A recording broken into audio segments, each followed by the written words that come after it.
أعوذ بالله من الشيطان الرجيم.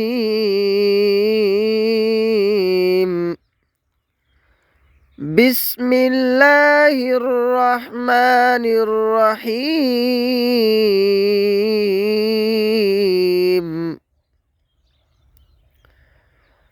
وتلك حجتنا آتيناها إبراهيم على قومه نرفع درجات من نشاء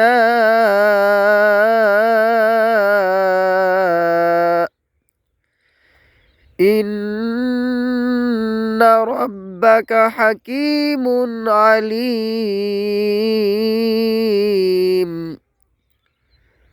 ووهبنا له إسحاق ويعقوب كلا هدينا ونوحا هدينا من قبل ومن ذريته داود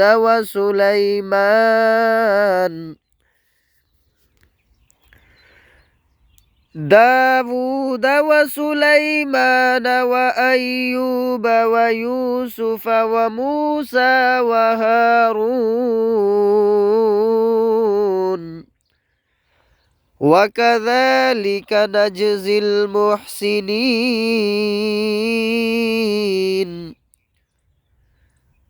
وزكريا ويحيى وعيسى وإلياس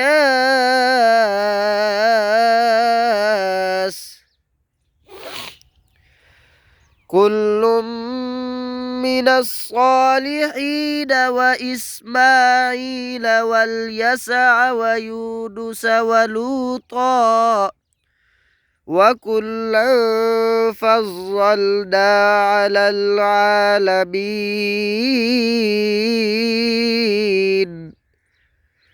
ومن آبائهم وذرياتهم وإخوانهم واجتبيناهم وهديناهم إلى صراط مستقيم.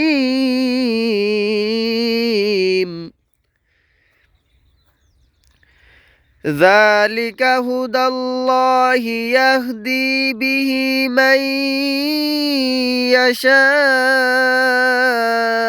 من عباده ولو أشركوا لحبط عنهم ما كانوا يعملون.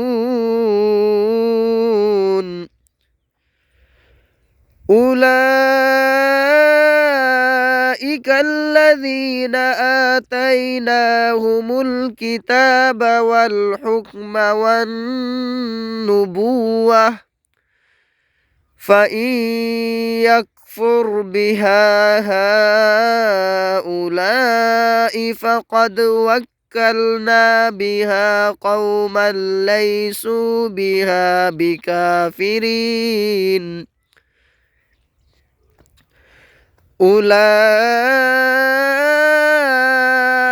الذين هدى الله فبهداه مقتده قل لا أسألكم عليه أجرا إن هو إلا ذكرى للعالمين. صدق الله العظيم.